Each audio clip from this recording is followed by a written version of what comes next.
इधर कंस भयभीत हो गया, पूतना मार डाली गई। निश्चित हो गया ये कोई साधारण बालक नहीं है जो अभी 6वें दिन महाबली पूतना को मार डाला। कंस बड़ा सशंकित और भयभीत है। उसी समय सभा में विराजमान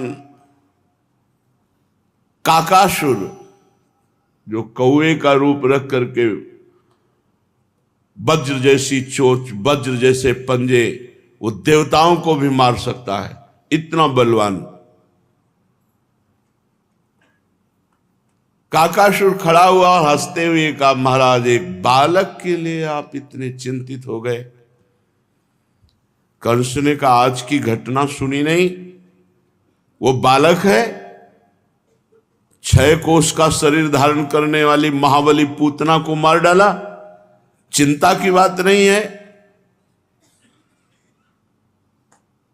उसने कहा, महाराज एक चांस हमें दीजिए, आपकी चिंता को जड़ से नष्ट कर दूंगा। कंस को लगा कि बलवान तो है ही और बुद्धिमान भी है,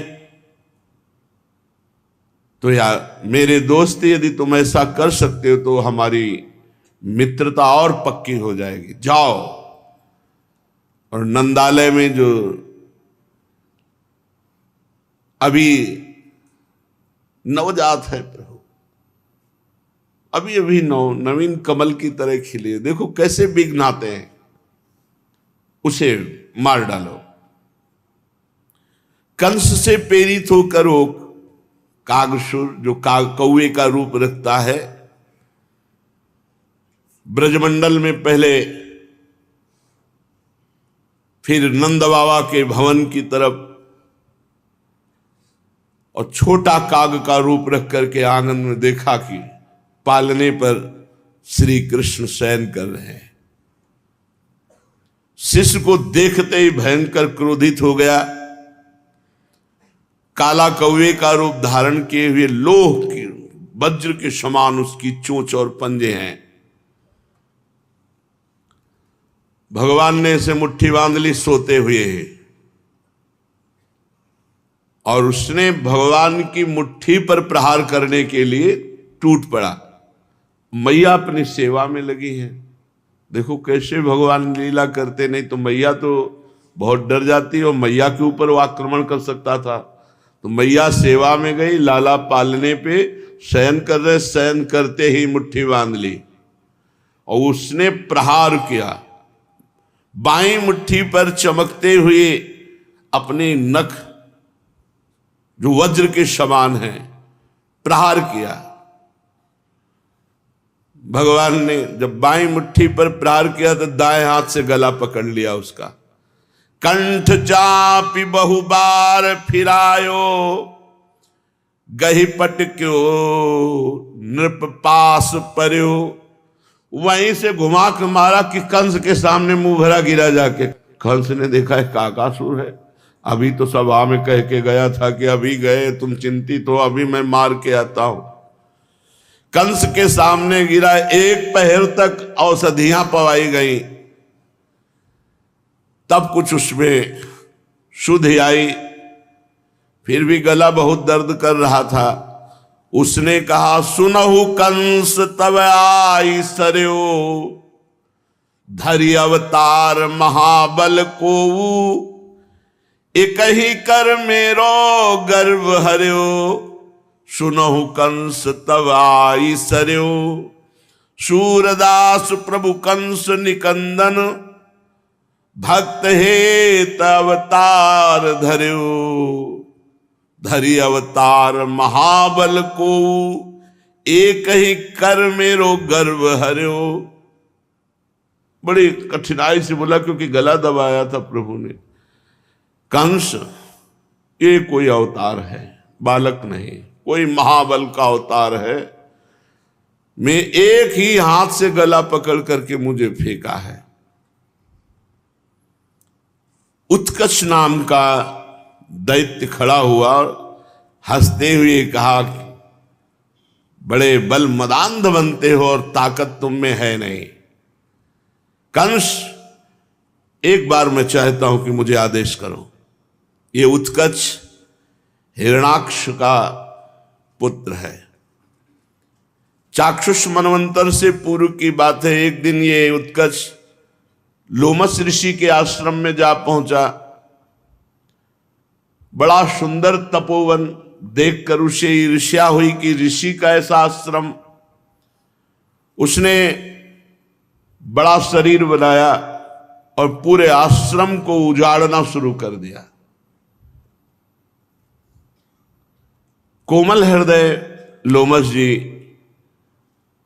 उसे क्षमा करना चाहते थे, पर वो अपना उद्दंडता नहीं बंद किया। कहा कि शांत हो जा और जा। तब वो देखा कि ये दुर्मति मानेगा नहीं, तो उन्होंने कहा, विदेहो बहुत दुर्मते, जा, तुझे अपने देह का बड़ा अहंकार, तेरा देह अभी पतन हो जाए। विदेहो बहुत दुर्मते वाक्य पूरा नहीं हुआ कि उत्कच का पूरा शरीर ऐसे गलित हो गया, खत्म। अब वायु रूप में वो पुकार पुकार के कह रहा, क्षमा करो हे ईश्वर, मैं बार बार आपसे जीवन दान चाहता हूं, क्षमा करो, मैं बहुत कष्ट में हूं। महात्माओं को गुस्सा पानी में जैसे लकीर करे ना, बस ऐसे होता है गुस्सा। वो भी उसके कल्याण के लिए होता। कभी अपने स्वार्थ की पूर्ति में बाधा पड़ने पर क्रोध नहीं होता। जब परमार्थ में बाधा होती तब उनको क्रोध आता है, और वो भी क्रोध एक क्षण के लिए, जैसे पानी में लकीर खींचो, खत्म। बड़ी अनुकंपा, बड़ा दुलार करने लगे।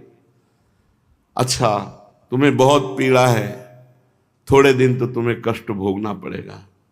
सच्चिदानंद भगवान श्री कृष्ण का जब अवतार होगा, तब उनके हाथ से तुम्हारा उद्धार हो जाएगा, तुम अपने स्वरूप को प्राप्त हो जाओगे। काफी समय हो गया था, बड़ा भूख प्यास से व्याकुल वायु रूप होकर भयंकर भटकता रहा। कंस ने वायु रूपधारी उत्कच से कहा, सच्ची तुम उस बालक को मार सकते हो? उत्कच ने हंसते हुए कहा, अभी हमारा आतंक आपने देखा नहीं। अगर मैं सभासदों के बीच में बोल रहा हूं कि ब्रज भीतर उपजो मेरो रिपु, मैं जानी यह बात, दिन ही दिन वो बढ़त जात है, मुंह को करिए घात। दनुज सुता पूतना पठाई, छिनकई मांझ संहारी, और घीच मरोर दियो कागासुर मेरे ढिग फटकारी। ऐसो कौन मारी है ताको, मोही कहे सो आई, वाको मारी अपन पो राखे, सूर ब्रज सो जाई। कंस ने कहा कि तुम सभासदों के बीच में उत्कच ऐसी बात करते हो, और मुझे विश्वास नहीं, क्योंकि उसने पूतना को मार डाला, कागासुर की दुर्दशा कर दी। ऐसा कौन उस बालक को मार सके? मानो प्रज्वलित अग्नि में घृताहुति पड़ गई हो। कंस के वचन से उत्कर्ष गर्व को प्राप्त हुआ, अहंकार करते हुए कहने लगा, मैं राक्षसों का सेनापति हूं, हिरणाक्ष पुत्र हूं, शरीर नहीं है तो क्या मैं वायु रूप से पूरे ब्रज को नष्ट कर सकता हूं? कंस ने कहा, जाओ एक बार तुम भी उपाय करके देख लो। बवंडर रूप, हो जो ऐसे घूमता हुआ बवंडर होता है ना, ऐसा रूप धारण किया उसने। दो कर जोरी भयो उठी ठाढ़ो,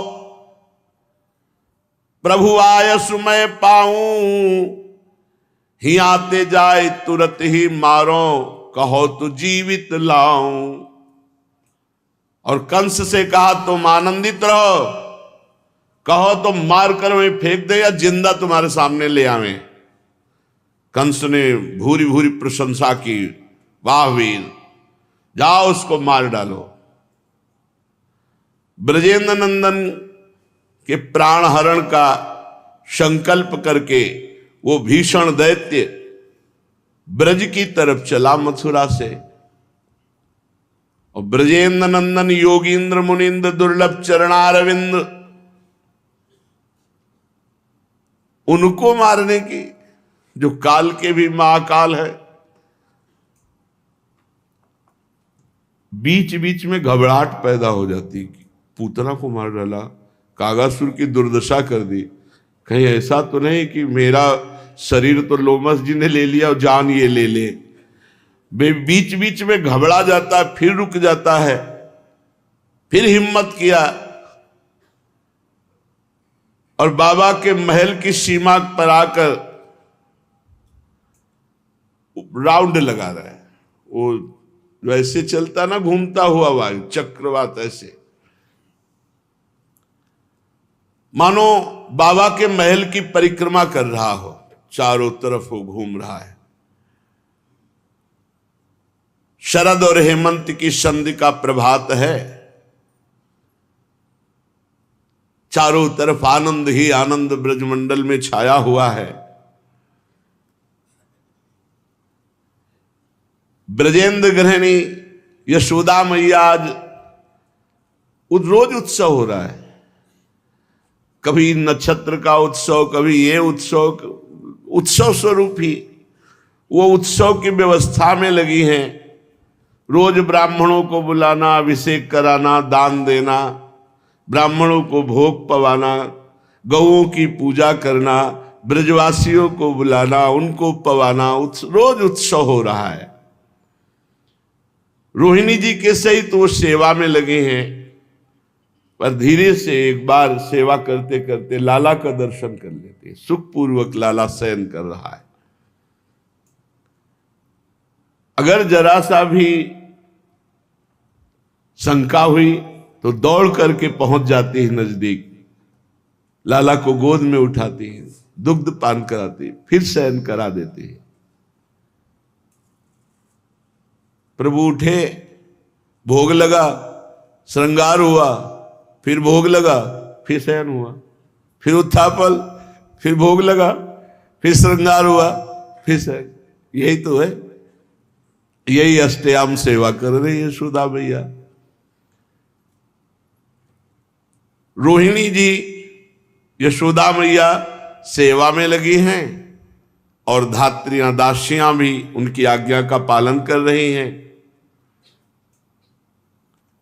कभी कभी प्रभु बड़े जोर से किलकार मारते हैं, दौड़ पड़ती है धात्री, यशोदा जी, रोहिणी जी नजदीक आती, छोटे छोटे वाद्य रखे, झुनझुनाए, ऐसे ऐसे अखिल कोटि ब्रह्मांड नायक प्रभु किलकारियां मारते हैं। नंदन अभी कोई झुनझुना बजा रहे, कोई कुछ गा रहे, इतने में धीरे से करवट लिया। अरे आज मेरे लाला ने करवट लिया, करवट बदलने का उत्सव हो। अब पहली बार लाला ने करवट लिया है, दाहिनी करवट ली, फिर मैया को क्या कहना, अपार आनंद। आज करवट बदलने का उत्सव होगा। हमारे लाला ने करवट बदली है। एक ही साथ तुमुल ध्वनि हो गई, बाबा को सूचना करो, ब्राह्मणों को बुला। अरे लाडले है, मंत्रोच्चारण करें, उनको गौएं दान करो। लाला ने करवट स्वयं बदली है, स्वयं करवट ली है। यशोदा मैया मुख चुम्बन करती हैं, हृदय से लगाती हैं। इतने में ये समाचार सुनकर लाला ने करवट बदली है, बाबा और बूढ़े बूढ़े गोप आ गए। शयनम पार्श्वनोपपीडम शयानम सुकुमार कुमार पीड मकस्माद्विलोक्य तद्वृत्ते धात्रीभिर्मात्रे निवेदित मात्रे साति मात्रानंद कंदलिता निज नंदन मंगलातिशय स्पृहणी श्रीमन्नंद क्षितिस गृहिणी भर्तुराज्ञाम सुगाताम शंभूय भूयः सर्वा समाहूय तमे महोत्सवम महामहोत्सवम चकार। बाबा आए, आज मेरे लाला ने करवट बदली, महोत्सव हो नहीं महामहोत्सव हो, पूरे ब्रजमंडल को पवाओ। आज लाला स्वयं अपनी शक्ति से करवट बदला है। बाबा ये शक्ति दे रखा, ये नहीं देखा कि लाला छाती में चढ़ के पूतला को मारा, कागासुर को मरोड़ दिया। ये वात्सल्य में नहीं दिखाई देता। उनको लगता है भगवान मेरे नारायण ने मेरे बालक की रक्षा की। नंद द्वार पर शंख ध्वनि, दुंदुभी, भेरी, वेणु, बीणा, मृदंग, ये सब बाजे बजने लगे। मंगल गान करती हुई ब्रजांगनाएं नंद महल में आने लगी। धान्य, दूर्वा, हरिद्रा, चंदन, मांगलिक द्रव्य हाथ में लेकर गोपियों का दल वेदज्ञ ब्राह्मण ब्रजेंद्र नंदन ने समस्त ब्रह्म ऋषियों के चरण धोए और स्वर्ण के पात्रों में भर भर करके रत्न अन्न राशियां दान की। सुंदर बहुमूल्य वस्त्र, रत्नाभूषण, मणिमालाएं, ये सब ब्रह्म ऋषियों को दान की। फिर करोड़ों की संख्या में गौदान किया, नंद उपनंद सब। और जहां भगवान है वहां कभी कमी नहीं होती। करोड़ दान करे तो कई करोड़ व्यवस्था हो जाती है। ब्रजेंद्र की पूजा से संतुष्ट ब्राह्मणों ने आशीर्वाद दिया, लाला चिरजीवी है। ये हृदय से आशीर्वाद देते हैं। महिलाएं जो ब्रज युवतियां हैं, वो जो गांव के गीत गाए जाते हैं, अपने गीत गा रही हैं। ब्रजरानी ने उट्टन लगा करके लाला को स्नान कराया। जब ऊपर से जल डालते तो लाला किलकारी करता है। देखो भावना में, देखो सुख मिलता है भावना में डूबने से। बड़ी सी थाल है, पहले गोदी में लेकर के अंगराग उपटन लगाती, फिर बीच थाल में खड़ी कर देती और अनुकूल जल के द्वारा प्रभु का अभिषेक, स्नान करा रहे। प्रभु कैसे आनंदित हो रहे, घुंघराली अलकावली, विशाल नेत्र, श्याम कांति, मुस्कुरा रहे हैं, किलकारी कर, जैसे जल डाले ना तो ऐसे नहीं हो, ऐसे बाल गोविंद। जो युवतियां हैं वो गीत गा रही हैं, सर्वांग जल से अभिषिक्त करके स्नान कराकर मैया अपने अंचल से पूछती है। बाद में गोद में लेकर के गोरोचन का तिलक लगाती है। फिर अनामिका से अच्छी तरह पोंछ करके काजल लेती है और बड़े बड़े अरविंदाक्ष नेत्रों में काजल लगाती है। आंजते समय जब काजल लगाती है तो बालक रोने नहीं लगते, तो रोने जैसा प्रभु कर भैया पुचकार, नहीं नहीं नहीं नहीं, रोना नहीं, रोना नहीं, काजल ऐसे लगा रही। ये सुख मिलता है उपासना से। जिनके सूर्य और चंद्र नेत्रों से प्रकाशित होते हैं, उनको प्रकाश मिलता है उन आंखों में, यशोदा में। और प्रभु रोने जैसा करते तो पुचकारते, रोना नहीं, रोना नहीं, पर वो रो ही देते हैं। तो मैया जल्दी से अपने दुग्ध को उनके मुख में डाल, फिर पुचकार करके हे पर ब्रह्म परमात्मा को कैसा दुलार। यही तो भाव में दम है। सब जगत के माता पिता वही हैं और उनको गोद में यशोदा मैया दुलार कर रही है। जब मीठा मीठा अनुकूल दुग्ध मैया का मुख में जाता है तो काजल लगे हुए नेत्र से नंद नंदन मां की तरफ देखते हैं। मां निहाल हो जाती है, आत्मविस्मृत सी हो जाती है। कुछ ब्राह्मण आए कुशा हाथ में लिए हुए और शांति कुंभ जल से आर्द बना बना कर मंत्रोच्चारण करके भगवान के ऊपर ऐसे छिड़क रहे हैं, शांति पाठ करते जा रहे हैं। प्रोक्षण छोटी छोटी बूंदें जल की पड़ रही हैं तो नंद नंदन सो जाते हैं। हाँ बढ़िया, कुशा से छिड़क लेना, ठंडी ठंडी जल के प्रभु आंख बंद कर लेते हैं। क्यों? क्योंकि वो मड़रा रहा है आसपास, सो नहीं, सोच रहे ज्यादा कुशा उषा जल छिड़कने में समय लगाए तो इनको भी समेट ले जाएगा, तो हम इनको बचाएंगे कि पहले उसको प्रहार करेंगे। प्रभु को पता है, सर्वज्ञ है। श्रीनायकोत्थानिक मंगलेस्मिन् प्राप्ताः समग्रा अपि गोपवध्वा ग्राहम सुखम तन्न कथम मयेति निद्रा सनैरीश दृशम किमागात। बिल्कुल सो गए कि कोई भी आसपास न रहे। भैया ने कहा सब चलो सब चलो, लाला को नींद आ गई, लाला को सोने दो। और प्रांगण के भाग में सकट, गाड़ी के पहिए निकालने के बाद जो हिस्सा बचता है उसे सकट कहते हैं। वो मैया ने उसी सकट के पलना में लाला को सुला दिया। चलो साहब, वो सकट कोई ऐसे केवल लकड़ी का थोड़ी है कि मरकत मणि से पट्टियां, लाल मणि से, सब ऐसे मणियों से जटित तो वो है छकड़ाऊ, जो सकट कहते हैं। पहिया हटा देने के बाद गाड़ी का जो हिस्सा बचता है उसे सकट कहते हैं। मैया ने धीरे से तकिया लगाया, सुला दिया और सबसे कहा यहां से हट चलो, लाला को नींद आ गई है। अचिंत लीला महाशक्ति ये सब संविधान बना रहे हैं, नहीं तो गड़बड़ हो जाएगा, पूरा परिकर परेशान हो जाएगा। ब्रज महिषी, अब यशोदा जी, रोहिणी जी जो आए हुए ब्रजवासी जन, उनको खवाने पियाने स्वागत में यशोदानंदन की दृष्टि उस महान राक्षस पर है जो मारने आया है, आंख भर मूंदे हुए हैं। उत्कच दैत्य सीधे आंगन में आया, सूक्ष्म रूप रखा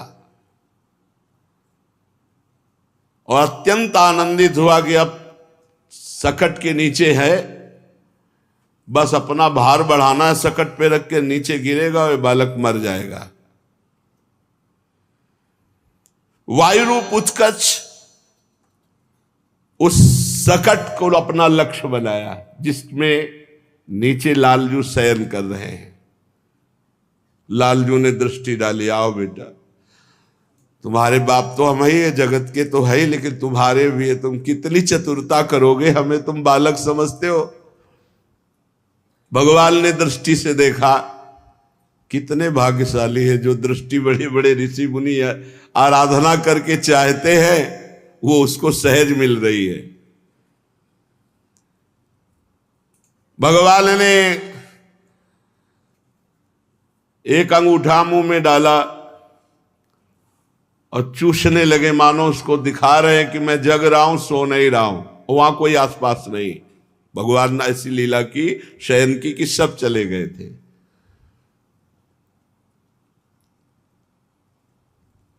वैसे भी अंगूठा चूसने का अभ्यास है प्रभु को। उसमें आता है ना कि भगवान अपने कर कमल से चरण का अंगूठा, चरण का, करार विंदेन मुखार विंदम पदार विंदे विनवेशयंतम वटस्य पत्रस्य पुटे शयानम बालम मुकुंदम मनसा स्वरामी। तो कर पग गही अंगूठा मुख मेलत, प्रभु पौढ़े पालने अकेले, हरसी हरसी अपने रंग खेलत।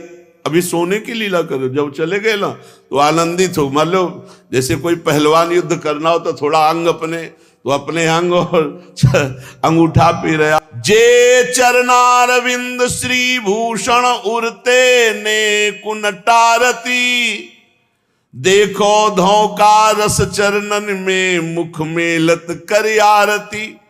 जो चरणारविंद के रस को सुरमुनि करत विषाद, सो रस है मोहू को दुर्लभ ताते लेत स्वाद।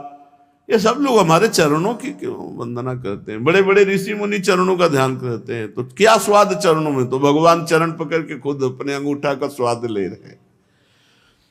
इसी समय वो सकट पे पहुंचा, वही उत्कच, और एक बार भगवान को देखा। सा पूतना पोथ कोयम पोतो विसंकट सकटाधरस्तादास्ते साक्षात मृत्युम विधातुम तुम नो कोपि जंतुर्मस्य शक्यतीति लक्ष्यते छद्म रूप सद्म तयाचा पूतना संस्थिता तस्मादमूर्तैव सन्नो पूर्तये भवानी। ये पूतना को मार दिया, छोटा सा नीलमणि ये पूतना को मार दिया। सा पूतना पोथ कोयम पोतो, अरे पूतना क्या थी, उसको इसने मार दिया। मुझे तो विश्वास नहीं होता कि ये पूतना को मार सकता है। उत्कर्ष ने देखा, तो भी मैं आज इसके प्राण हर ही लूंगा, वैसे तो बहुत सुंदर है और इतना सुकुमार है कि पूतना को कैसे मार सकता है।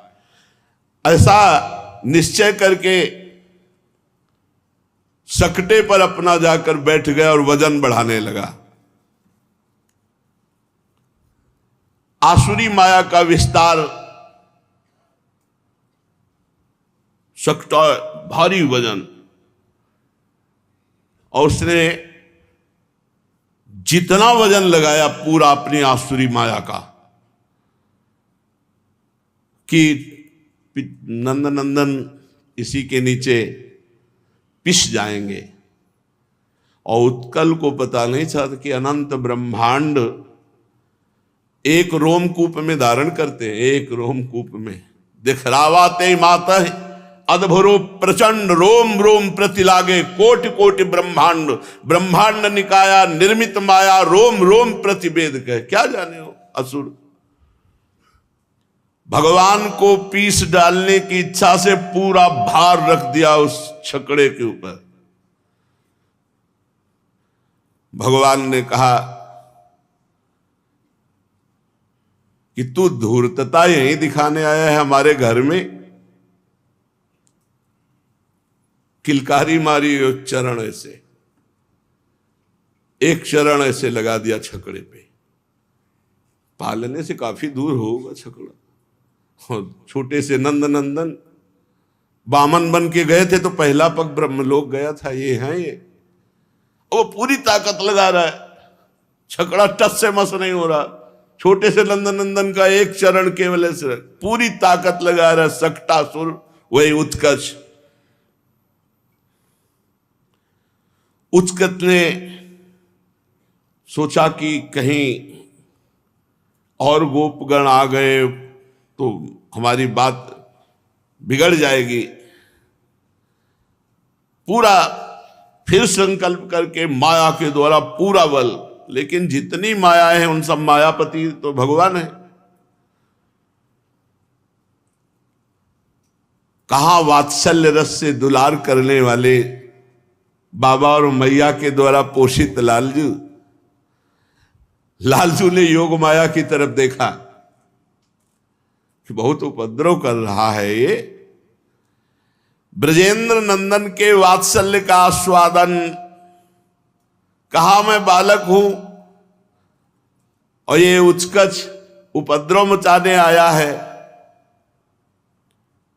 योग माया ने कहा सरकार बस आपका इशारा ही काफी है। जहां प्रभु थे सकटा ऐसा उल्टा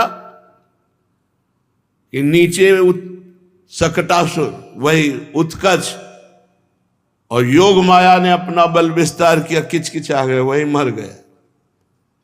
भगवान की अनंत शक्तियां हैं। वो अंदर से काख रहा है, रो रहा है, करुण क्रंदन कर रहा है। योग माया ने आवाज बंद कर दी। जैसे अभी भगवान यहां प्रकट हो तो ना किसी को शब्द सुनाई देगा, ना किसी को रूप दिखाई देगा, ना भगवान जितना कार्य करते हैं वो सब योग माया से कहते हैं।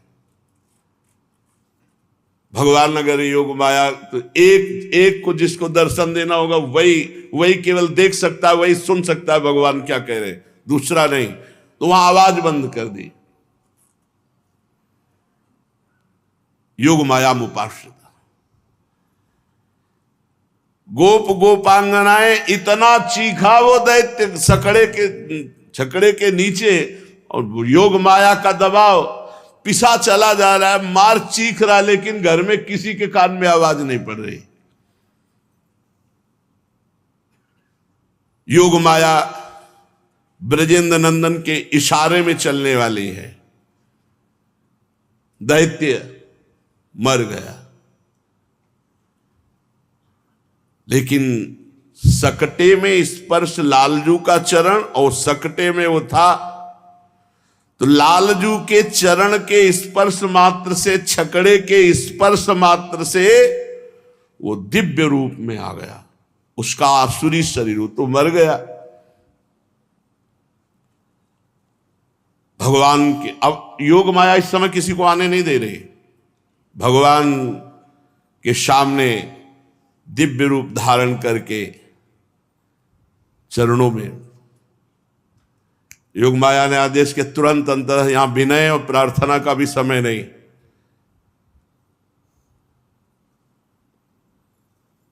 वो भगवान की अनुमति से अब आवाज पहुंची छकड़े की।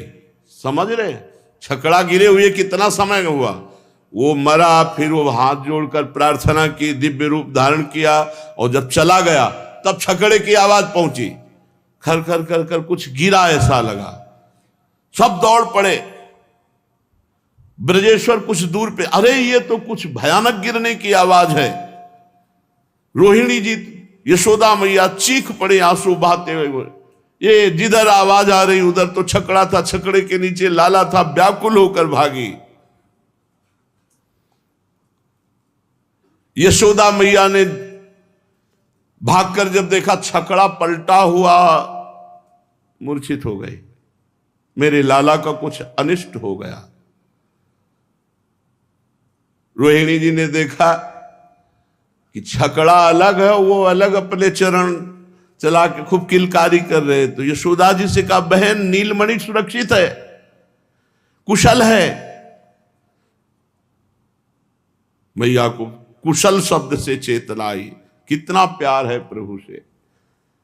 दौड़ के गई लाला को, मेरा लाला, मेरा प्राण, और अपनी दासियों से कहती, हम तो सेवा में मगन, तुम तो बीच में आके देख ली थी। डांट रही दासियों को। अश्रुभ प्रवाह से भगवान को अभिषेक कर रही यशोदा।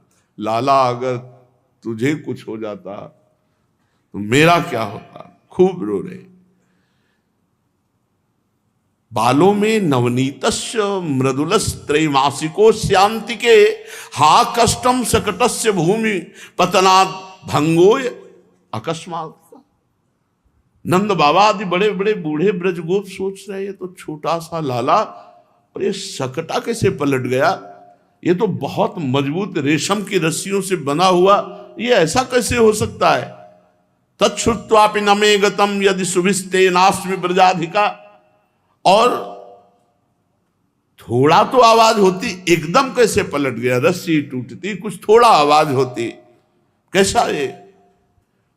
हाय रे, मेरा नवनील नीलमणि मक्खन से भी सुकोमल है, और इसके निकट पूरा का पूरा सकटा उल्टा होकर के गिर जाना, मेरे तो प्राण निकल रहे हैं बात सोच करके कि अगर मेरे लाला को कुछ हो जाता तो मेरे प्राण सब ब्रजवासियों के तो यही हैं। श्री लालजू महाराज खूब रतन उतार करके फिर दान करते हैं। बाबा के यहां दान चलता रहता था।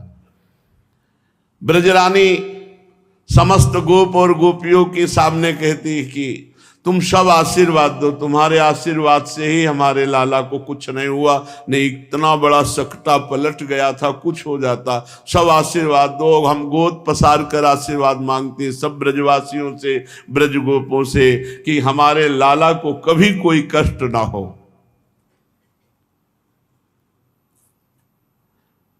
अब नंद भवन में बड़ी सावधानी रख ली जा रही। फिर ब्राह्मणों को बुलाया, स्वस्थ वाचन मंगल दान।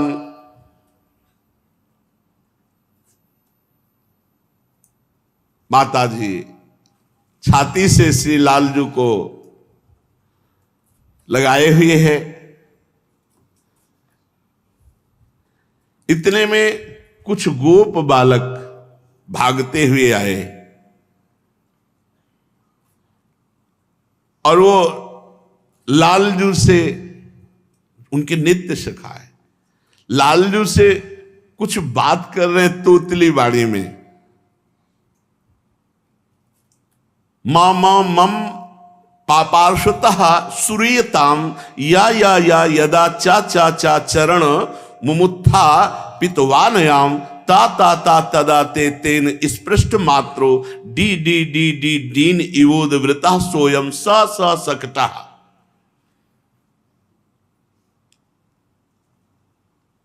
कैसी तोतली बानी में बोल रहे हैं, मा मा मा मा मम पापाश्रता श्रूयताम, मेरी मेरी मेरी बात सुनो। या यदा चा चा चरण मुमुत्था पितवानयाम, ये जो सकटा पलटा है मैंने दूर से देखा है। ये कन्हैया ने लात मारी सकटा। ता ता ता तदा ते तेन स्पृष्ट मात्रो डी डी डी डी दीन इवोद व्रता सोयम स स सकटा। ये जो पूरा माटों सहित सकटा पलटा है, ये कन्हैया ने लात मारी है, इसी से पलटा है। बाबा ने कहा अभी सीधे उठ के तो बैठना नहीं आता, लात मारेगा, सकटा पलट जाएगा। रुदतानेन पादेन क्षिप्त मेतन संशय। कैसे ऐसा हो सकता है, मेरा छोटा सा लाला। किंतु वो ब्रजवासी बालक बार बार कह रहे कि इसी के चरण के प्रहार से सकटा पलटा है। बाबा ने माखन दे देकर, हाँ ठीक है जाओ। वात्सल्य के आगे विश्वास नहीं होता, ध्यान रखना, वात्सल्य के आगे विश्वास नहीं होता। ऐश्वर्य का उपनंद जी ने और बूढ़े ब्रजवासियों को बुलाया, गणित लगाई, कैसे पलट सकता है, इतना मजबूत बंधा था, ऐसा कैसे। बाबा ने कहा गणित बाद में लगाना, पहले छकड़ा ठीक करो। जवान जवान बलिष्ठ गोपों ने, जो 50 की संख्या में थे, सकटा को ठीक किया, सामग्री रख दी गई। बड़ा वेद मंत्रों के द्वारा पूरा घर पवित्र किया गया। विप्रा मंत्र विदो युक्तास्तैर्याः प्रोक्तास्तथा शिषा ता निष्फला भविष्यन्ति न कदाचिदपि स्फुटम। मैया को इस सकट गिरने से बहुत भय लग गया। अब कभी अकेले नहीं छोड़ना लाला को, चाहे रोहिणी जी रहे या कोई सखी रहे और या मैया रहे, एक दो तो पास ही रहेंगे। नंद बाबा तो एकांत में हुए हो, कहा हे नारायण, पग पग पर विपत्ति आती हो, आप कैसे बचा लेते हो हमारे पुत्र को। और ये नहीं कह रहे, सोच रहे कि जिनके अंश से नारायण प्रकट हुए वो स्वयं अंशी भगवान है। अब ब्रजेश्वरी पहली बात तो एक क्षण गोद से ही नहीं उतारती थी, और अगर कहीं उतारा तो रोहिणी जी या कोई न कोई धाय मां वहां उपस्थित रहेगी। शाम हुई, लाला को शयन करा रहे। जसुदा मदन गोपाल सुआवे, देखी शयन गति त्रिभुवन कंपे, ईश बिरंची भ्रमावे। जब ये शयन करते तो पूरा समेट के शयन करते, मैं ब्रह्मलोक तक सब बोले पूरा कंपायमान अनंत ब्रह्मांडों का कर विनाश करके सबको अपने में लेके शयन करते, उनको यशोदा मैया स्वयं शयन करा रही। असित अरुण सितयालस लोचन उभय पलक परि आवे, जनु रवि गति संकुचित कमल जुग निश अली उड़न न पावे। मानो कमल संकुचित हो रहे रात्रि में, ऐसे प्रभु के नेत्र मुंद रहे हैं। कैसे लाल लाल छोटे छोटे ओष्ठ हैं। श्वास उदर उससित यो मानो दुग्ध सिंधु छवि पावे। जब तो उदर जो भगवान का ऊपर नीचे हो रहा है, बड़ी शोभा हो रही। नाभि सरोज प्रगट पद्मासन उतरी नाल पछितावे। वही नाल वही नाभि जिससे ब्रह्मा जी प्रकट हुए है, यशोदा मैया ऐसे ऐसे उदर में लाला धीरे धीरे सो रहा है। कर सिर तर कर श्याम मनोहर अलक अधिक शोभावे। सूरदास मानो पन्नगपति प्रभु ऊपर फन छावे। जसोदा मदन गोपाल सुआवे। प्रातः काल हुआ, फिर लालन की दिनचर्या स्नान आदि सब करा करके शुभ्रांशु वक्तम तडिदालिलोचनम नवाब्द केशम सरधभ्र विग्रहम भानु प्रभावम तमसूत रोहिणी ततच्च युक्तम सहि दिव्य बालकहा।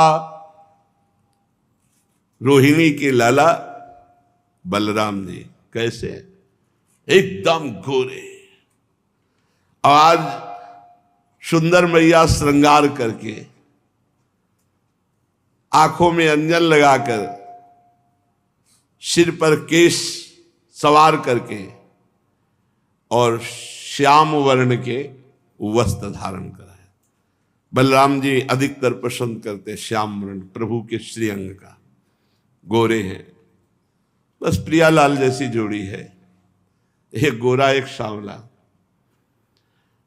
सूर्य के समान दुर्धर्ष तेज है बलराम जी का। ऐसे परम सुंदर बालक को,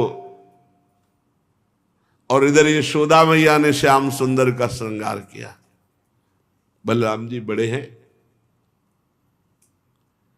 बहुत ही दिव्य भगवान का बाल स्वरूप है। बलराम जी को तो पूरा वस्त्र धारण कराए और इनको झगुलिया पीत धोती, ऐसे घुंघराली अलकावली, काजल लगाया। फिर ब्राह्मणों को बुलाया, जात कर्म संस्कार, क्योंकि आज नाम रखा जाएगा, अभी तक नाम नहीं रखा गया। वसुदेव ने पहले ही जब गए थे मथुरा कर देने नंद बाबा, तो बता दिया था कि ज्यादा जोर का उत्सव कोई मत करना, हमारा भी लाला आपके यहां है, रोहिणी पुत्र बलराम। ये बात कंस को अगर पता चली तो खतरा हो जाएगा। इसलिए अगर आप जो भी उत्सव बालकों के करें, बड़े गुप्त रूप से करें, अन्यथा राक्षस अनिष्ट कर देंगे। अभी तक बलराम जी का दर्शन सार्वजनिक रूप से किसी भी ब्रजवासी को नहीं हुआ था, इतना गुप्त रखा गया था। रोहिणी तनय के दर्शन ब्रजवासियों को नहीं, लाला के तो हो गए बाबा के, लेकिन बलराम जी को इतना छुपा के रखा गया था क्योंकि देवकी जी की 6 संतान मार डाले थे, तो इससे भय था देवकी जी की ही तो संतान बलराम जी भी हैं, आकर्षण करके रोहिणी जी के गर्भ में आए थे। और वसुदेव जी की पत्नी, इसलिए बहुत नंद बाबा गुप्त रखे थे। और पहले ही जन्म बलराम जी का हुआ है, पर कोई उत्सव नहीं मनाया बलराम जी के जन्मदिन का। अभी तक कोई उत्सव बलराम जी का नहीं। इतना नंद नंदन का उत्सव हो गया, अभी तक बलराम जी को आंगन में नहीं लाया गया, क्योंकि डर था। अब सबसे पहले बलराम जी को अब लाया गया नंद नंदन के पास। अभी तक गुप्त रूप से बलराम जी को रखा गया। जे ही बलराम जी ने, वो तो उन्हीं के संग हृदय ही है, पर जे ही प्रथम बार नंद नंदन को देखा तो आनंद अश्रु बलराम जी के चल रहे, छवि में भर गए, मानो समाधि लग गई अपने प्रभु को देखकर। शेष जी है ना, रोहिणी तने यशोदानंदन का ये परस्पर प्रथम मिलन, पूज्य राधा बाबा लिख रहे हैं, ये प्रथम मिलन यहां है, अभी तक नहीं मिले। कितने आश्चर्य की बात है, कितना बलराम जी को गुप्त रखा गया। शुभ मुहूर्त, बड़े बड़े ब्राह्मण, बालक युगल मिदो पृथगालयाम्ब नतामेव, अलग गुप्त महल में रखा गया था बलराम जी को, जहां किसी का भी प्रवेश नहीं, केवल रोहिणी जी जाकर उनको पवाना शयन कराना बस। आज वहां से बाहर निकाल करके श्रृंगार, ऐसा गोरा रूप बलराम जी का, ऐसा सुंदर रूप नंद नंदन के पास आए। लालजू किलकारियां मार रहे हैं। अब एक ही जगह राम और श्याम, माताएं देख देख कर तृण तोड़ती है, नजर न लग जाए जोड़ी पर। रोहिणी जी तो अतिशय प्यार में भरकर यशोदा मैया से कहा लाओ लाला को, और यशोदा मैया ने बलराम जी को गोद में ले लिया। ब्रजेंद्र नंदन का आज नामकरण संस्कार होगा। सुंदर धीमी गति के वाद्य बजाए गए, स्वस्ति वाचन हो रहा, और महान ऋषि गर्गाचार्य जी दोनों का नामकरण संस्कार करने के लिए आए।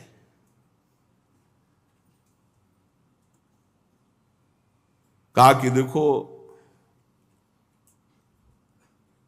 हमारे मन में भागवतिक प्रेरणा हुई है। मैं वैसे तो प्रसिद्ध हूं आचार्य रूप में, लेकिन आपके नहीं। और अगर हम नामकरण संस्कार भगवत प्रेरित होकर के यहां आए हैं, और अगर ये बात कंस को पता चली तो निश्चित समझ जाएगा कि वसुदेव जी के ही पुत्र वहां हैं, और कोई न कोई खतरा कर देगा। इसलिए हम चाहते हैं कि गुप्त रूप से नामकरण संस्कार हो जाए।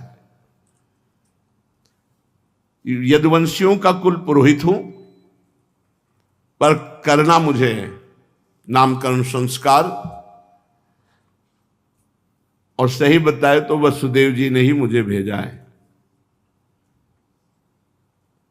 नंद बाबा बहुत प्रसन्न हुए, हाथ जोड़ करके चरणों में प्रणाम किया, कहा मानो स्वयं भगवान पधारे।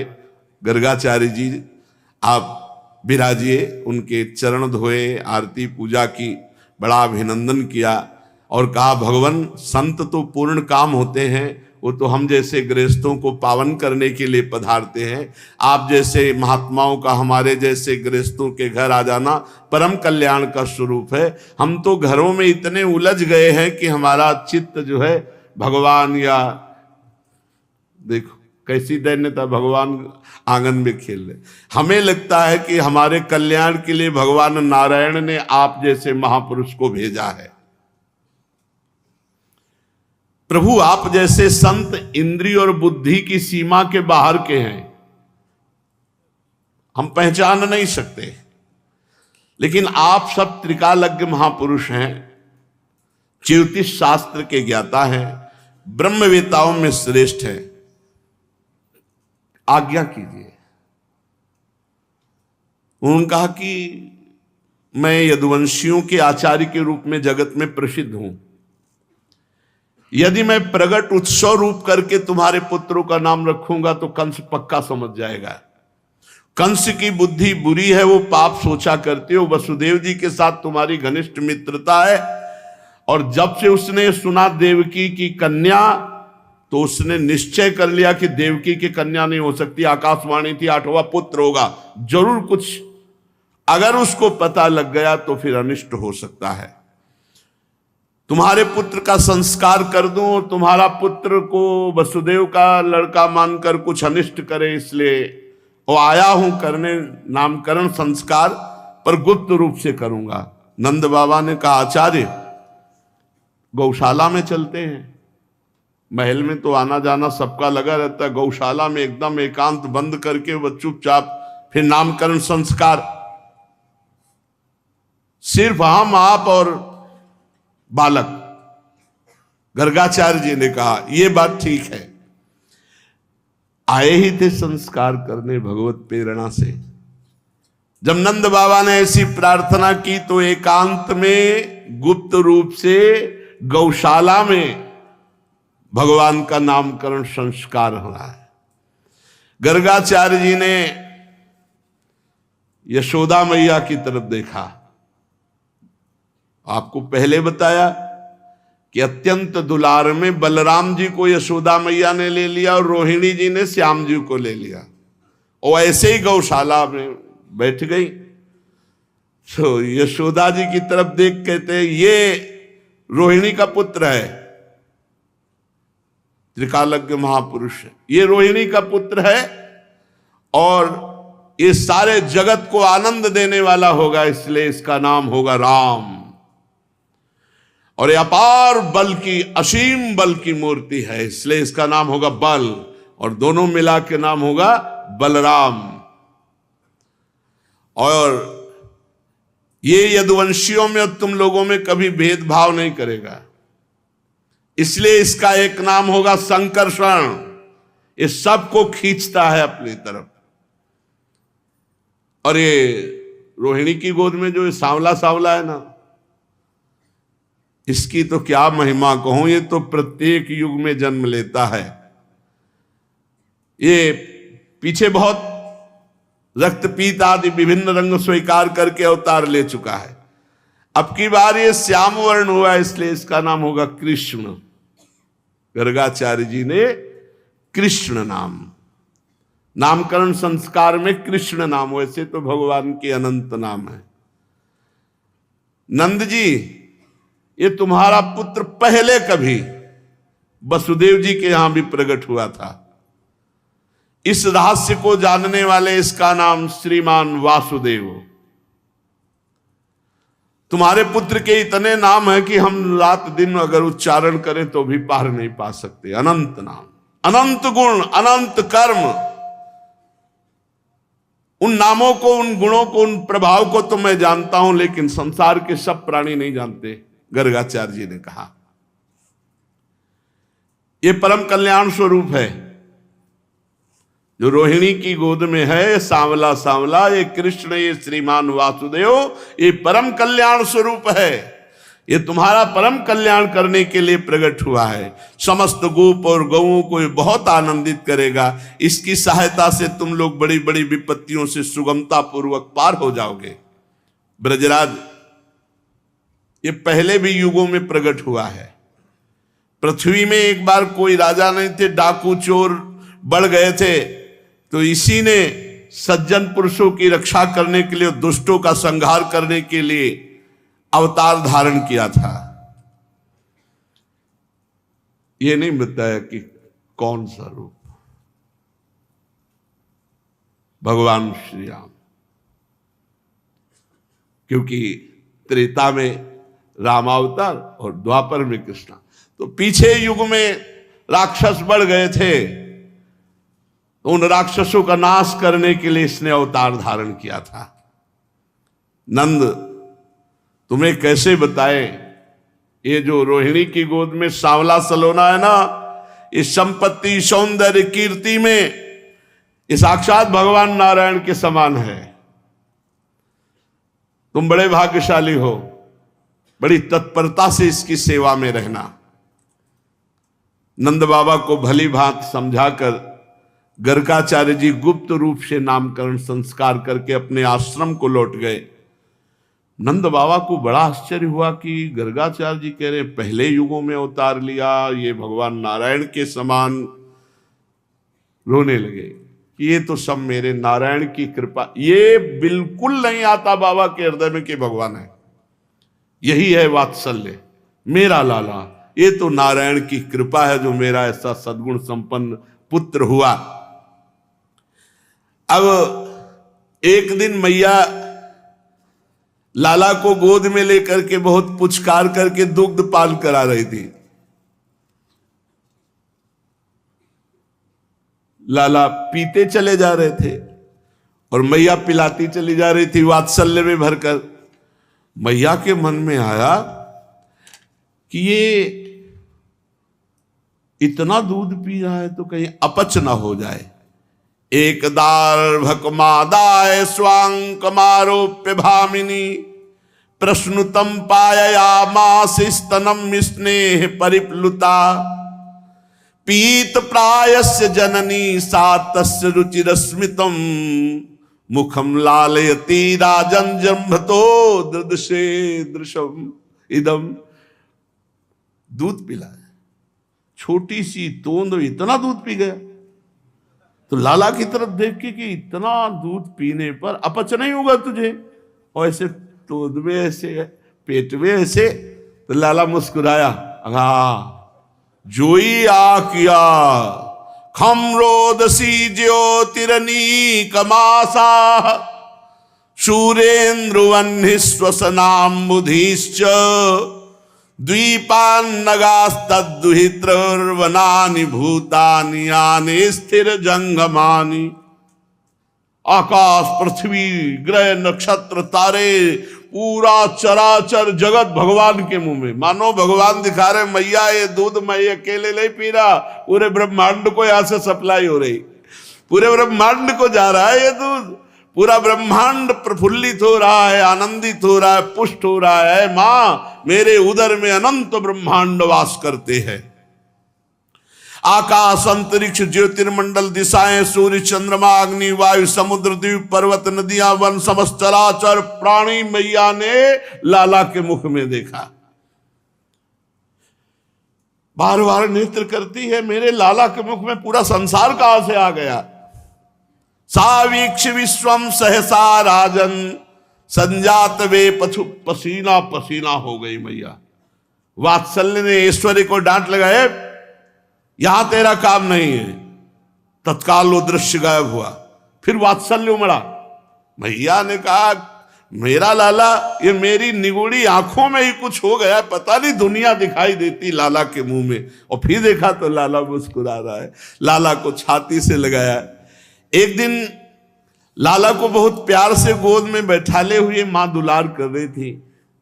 एकदारोह मारूढ़म लालयंती सुतम सती गरिमाणम शिशोरवो ढुम्न से हे गिरिकूटवत। भगवान मानो कोई पर्वत हो, ऐसे शरीर भगवान का।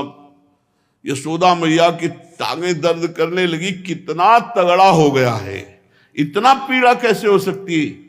और उधर कंस के पास जब सूचना पहुंची कि जो तुम्हारा उत्कच था ना वहीं सब कच्छ हो गया, दोबारा तुम्हारे खबर भी देने नहीं आएगा। कंस ने बवंडर रूपधारी तृणावर्त को भेजा, जाओ। वो सीधे बवंडर भयंकर रूप रख करके भगवान ने कहा मैया को गोद में, मैया हमें गोद में लिए, वो मैया को भी उड़ा ले जाएगा। इतना जोर का वजन किया कि मैया ने कहा आज लाला को इतना कैसे वजनील हो गया। भूमौ निधायतम गोपी विस्मिता भार पीड़िता महापुरुष मादध्यो जगता मास कर्मशु। इतना भार से पीड़ित हो गई कि ढनगा दिया जमीन में से। ओहो कितना गरु हो गया लाला। और इसीलिए भगवान ने अपना वजन बढ़ाए कि मैया यहां से सेवा में जाए। लाला जो ही जमीन में ऐसे, लाला मानो सो गया, चलो थोड़ा सो जा, हम काम कर लेते, यही चाहते थे भगवान। इसके बाद वो भगवान नारायण का स्मरण करते हुए घर के काम, तृणावर्त ने देखा बढ़िया अवसर है, निजी का सेवक था कंस का, ये कंस की प्रेरणा से वायु रूप होकर के आया और भगवान श्री कृष्ण को उठाया और बस आंगन से आकाश और आकाश से ब्रजरज से पूरा गोकुल ढक गया, किसी को कुछ दिखाई नहीं दे रहा, बस भयंकर साए साए वायु की आवाज और धूल भरी वायु। 48 मिनट तक तो कुछ दिखाई ही नहीं दिया, ऐसा अंधकार छा गया रज का। जब ये बवंडर चला तो मैया भाग करके वहां गई जहां लाला, लाला तो वहां था नहीं। मैया तो बहुत घबरा गई, बेसुध हो गई, अपना पराया कुछ सूझ नहीं रहा, जिधर देखो उधर धूल भरी आंधी। जैसे बछड़े के बिछुड़ जाने पर गाय की दशा होती है, ऐसे मैया व्याकुल हो गई, रोने लगी, यहां तक कि मूर्छित होकर पृथ्वी पर गिर पड़ी। क्या भगवत प्रेम है। भगवान ने बवंडर रूपधारी उस तृणावर्त का गला पकड़ा और जब आकाश ले गए और कस के दबा दिया, और भगवान ने इतना बोझा भारी किया कि वो सह न सका, न एक कदम आगे बढ़ सका। तृणावर्त भगवान श्री कृष्ण को नीलगिरी के समान सो इतना वजन बढ़ा लिया, भगवान ने कस के गला दबाया। शिशु रूप भगवान के गला दबाने पर वो निश्चेष्ट हो गया, असुर मर गया, आंखें बाहर निकल आई, बोलती बंद हो गई, प्राण पखेरु उड़ गए, अपना रूप असली धारण करके वहीं धम्म से गिर पड़ा। जे ही गिरने की आवाज सुनी, ब्रजवासियों ने देखा, अरे ये तो राक्षस है, और राक्षस की छाती में कन्हैया, जैसे पूतना की छाती में थे। दौड़ करके सब ब्रजवासी गए, भगवान श्री कृष्ण आराम से उसकी छाती पे। क्या धन्य है ये दैत्य भैया, धन्य है, धन्य है। परब्रह्म परमात्मा छाती में अंतिम श्वास निकल रही, इनसे ज्यादा धन्य और कौन होगा। गोपिकाओं ने दौड़ करके लाला को गोद में उठाया, छोटे से लाला, और भार नहीं सह पाया तृणावर्त। मैया जब होश में आई, लाला गोद में दिया, मैया अत्यंत आनंदित होकर बार बार भगवान नारायण को प्रणाम कर रही, भगवान आपने हमारे बालक की रक्षा की। यशोदा मैया बाबा से कहते, बड़े आश्चर्य की बात है, देखो कितनी बड़ी घटना, ये कौन सा ग्रह नक्षत्र हमारे पीछे पड़ा है कि जब से बालक हुआ कोई न कोई देख लो। लोग कहते हैं हम बड़ी समस्या में, हम कहते हैं परमात्मा जब अवतरित होते तब यहां समस्या संसार डालता है, तुम तो मनुष्य हो। चाहे रामावतार देखो, चाहे कृष्णावतार देखो, देखो देखो ये राक्षस तो हमारे बालक को मृत्यु के मुख में डाल दिया था, परंतु हमारे नारायण भगवान ने जीता जागता हमें वापस कर दिया, और उस दुष्ट को उसका पाप ही खा गया। सच है, साधु पुरुष अपनी क्षमता से संपूर्ण भयों से बच जाते हैं। हम लोगों ने पता नहीं कौन सा ऐसा तप किया, यशोदा मैया नंद बाबा से कह रही, भगवान की पूजा की, या किसी प्यासे को पानी पिलाया, या कोई बाग बगीचा, या कोई दान पुण्य बना, जिससे हमारा बालक मरते मरते बच जाता है। ये बड़े सौभाग्य की बात है। जब नंद बाबा ने देखा कि महावन में बहुत सी अशुभ घटनाएं घट रही हैं, तो वसुदेव जी की बात पर बार बार याद आया कि वसुदेव जी कोई बहुत बड़े योगी हैं, वो कह रहे थे कि कोई न कोई अशुभ घटना घटेगी। भगवान सच्चिदानंद में अवतार ही इसीलिए लिए थे कि इन दुष्ट जनों का जो कभी भी उद्धार नहीं हो सकता था, उनको परम पद प्रदान किया। अब कृष्ण बलराम घुटनों के बल धीरे धीरे चलने लगे। ये बकैया आंगन में एक दिन लालजू महाराज घुटनों के बल चल रहे थे। देख लो भक्ति का प्रभाव, परब्रह्म परमात्मा को घुटनों के बल चला रहे, कैसा खेल। तो पुराने घरों में डेहरी होती थी, लकड़ी की मोटी डेहरी, और रोज कितना पवित्र जीवन गृहस्थी का कि माई लोग 4 बजे स्नान करके डेहरी पूजन रोज करती थी, रोज डेहरी पूजन, दीपक जलाना, गाय के गोबर से लीपना सामने और पुष्पों से चौक, रोज का काम था। 4 बजे तो ये शुरू, हम यहाँ कहाँ 8 बजे सो के जगते, दलित दुराएं छाई हुई है 4 बजे। और आपको बताए 2 बजे रात्रि से चक्की पिसती थी, तब ऐसी थी कि कलाई पकड़ लेना तो तुम छुटा नहीं सकते। और मंगल में भगवान के गीत गाते हुए 2 बैठ जाती इधर घर घर, और मंगल में गीत गा रहे, 4 बजे नहा धो करके और देहली पूजन। ऐसे 50 बाल्टी पानी खींचना है, 30 हाथ रस्सी से, कभी दिल फेल होगा? गांव में किसी का दिल फेल हुआ हो ऐसी बात रही? कभी किसी को गैस की गोली, भोजन पचा लेंगे इतनी रोटी, 2 लीटर मठा, आधी बेली गुड़, न शुगर और लीवर, और ये एक बार नहीं, ये बाल भोग होता था। बाल भोग सच्ची कहते, किसान के घर मोटी मोटी चूल्हे की 5-6 रोटी और 2 लीटर मठा डाले पात्र में और मीसे और गुड़ से काट का, अरे लाल दरे फावड़ा चला रे, मेहनत कर। अब तो किसानी में कुछ नहीं रह गया, वो ट्रैक्टर से एक हार, एक मतलब 6-6, 8-8 घंटे जोतना, तब 1 बीघा जोतता था। कितना पवित्र जीवन था। तो बाबा की मोटी डेहरी थी।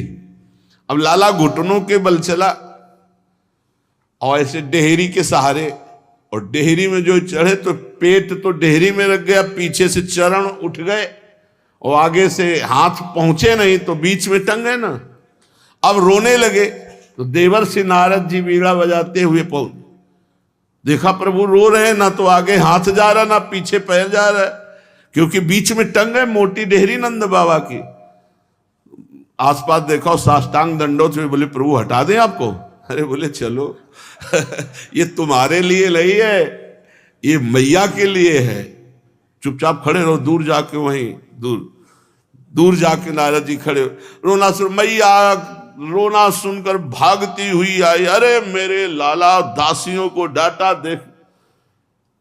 नारद जी ने कहा महाराज क्या लीला है, आनंद की डेहरी नहीं लाग पा रहे, वहां वामन अवतार में इतना बड़ा प्रभु, बड़े विचित्र खिलाड़ी। अब ये दोनों खिलाड़ी कृष्ण और बलराम धीरे धीरे घुटनों के बल चलने लगे। जब ये घुटनों के बल चलते हैं तो मैया ने कमर में करधनी बांधी और पैरों में घुंघरू, ऐसी रुंझुन रुंझुन आवाज होती हो, ऐसे श्याम गौर जोड़ी दोनों बाबा के आंगन में खेलते हैं, मानो बाबा हर समय परमानंद में, और दोनों एक दूसरे को देखकर खिलखिला कर हंस देते हैं। एक दिन नंद नंदन बाबा के मणिजटित खंभ की तरफ धीरे से सहारे से पकड़ के उठे। देखा तो वैसे ही लाला, तो वो भी अंगुली रखता है, ये मुस्कुराते वो भी मुस्कुराता है, ये ऐसे कर रहे तो वो भी मुस्कुरा रहे, और मैया छुप करके ये लीला देख रही। बाबा के मणिजटित खंभे जो आंगन के, उनमें लाल विविध प्रकार की बाल लीलाओं से वो परमानंद यशोदा मैया को प्राप्त हो रहा है जो ब्रह्मादि को भी नहीं प्राप्त हुआ। चलते चलते किसी के पीछे लग लेते हैं, और जब वो इनको गोद में लेने को चलता है तो अरे फिर दौड़ करके पीछे घुटनों के ऐसे, और यशोदा मैया रोहिणी मैया ये देख देख करके आनंदित हो रही। माताओं का हृदय वात्सल्य स्नेह से भरा हुआ है। कभी कभी अब ये घर के बाहर चलने लगे घुटनों के बल, और ब्रज रज लगाए हुए जब लौटते तो बड़ी सुंदर शोभा होती। माताएं उन्हें गोद में ले लेती, स्नान कराती, नए वस्त्र धारण कराती, स्तनपान कराती।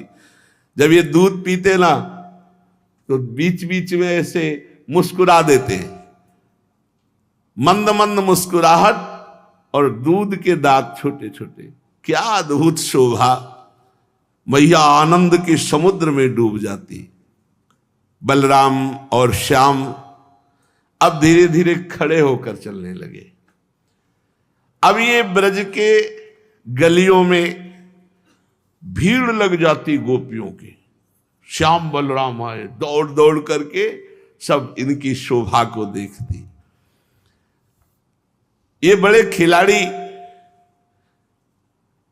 जैसे ब्रज में तो बछड़े घूमते तो बछड़े की पूंछ पकड़ लेते, और जब बछड़े भागते तो और जोर से पकड़ लेते और उनके पीछे दौड़ते। गोपियां सब अपना काम धंधा छोड़ करके बाल गोविंद की यही लीलाएं देखती और लोटपोट होकर परमानंद में मग्न रहती। कृष्ण बलराम ये दोनों बड़े चंचल खिलाड़ी। ये कभी गाय दूहने का समय के पहले सारे बछड़े छोड़ दिए, सब बछड़े दूध पी गए। कभी सींग वाले पशुओं से खेलते, कभी जो श्वान कुत्ते। हाँ, परमानंद दास को ठाकुर ले आए पिल्ला, ऐसा उसमें पता है ठाकुर जी। और क्या ब्रज के कुत्ते परमहंस हैं, बड़े बड़े सिद्ध संत हैं। ठाकुर जी गोद में ऐसे उठाते पिल्ले को, और जब घर में ले आते मैया कहती अरे तुम ऐसे ऐसे कैसे कर रहे हो। बड़े चंचल खेल खेलते, बड़े खिलाड़ी। कभी मोराज पक्षियों से, ये सब ब्रज के महान संत हैं। माताओं को हृदय में डर लगा रहता, कहीं कुछ ऐसा न कर ले जिससे इनका अनिष्ट हो जाए, इसलिए माताएं तो घर के काम कर ही नहीं पाती, सदैव इन्हीं को देखती रहती, इन्हीं के बचाने की चिंता में रहती। अब ये यशोदा और रोहिणी के लाल घुटनों के बिना सहारे के ये चलने लगे। अब पहली शुरुआत की अपने घर से। कृष्ण बलराम ने जितने माट रखे थे कमरे में सब फोड़ दिए, और सब दही, नवीन वाले नहीं, जो एक दिन पहले के थे, सब फोड़ करके। बहुत सी गोपियां घर आई हुई थी। मैया ने कहा इनको डांटना पड़ेगा। कृष्ण बलराम को तो वो जो कान पकड़ा रहे, ये जो भयभीत गोपियां देखती कि काश विधाता मेरी आस ऐसी पूरी होती, ये हमारे भी घर आते, हमारे भी माट फोड़ते, चोरी चोरी ऐसा करते, फिर मैं इनको पकड़ती, फिर हमारे सामने कान पकड़ते। ऐसा ऐसा सौभाग्य कैसे मुझे प्राप्त होगा।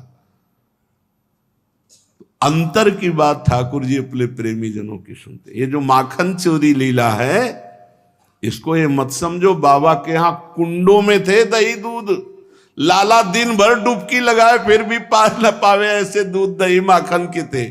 ये गोपियों की जो आकांक्षा थी ना कि जैसा यशोदा मैया को सुख मिल रहा है वैसा मुझे मिले, तो भगवान ततस्तु भगवान कृष्णो वयश्चैर ब्रज बालकै सारामो ब्रज स्त्रीणाम चिक्रीडे जनयन मुदम।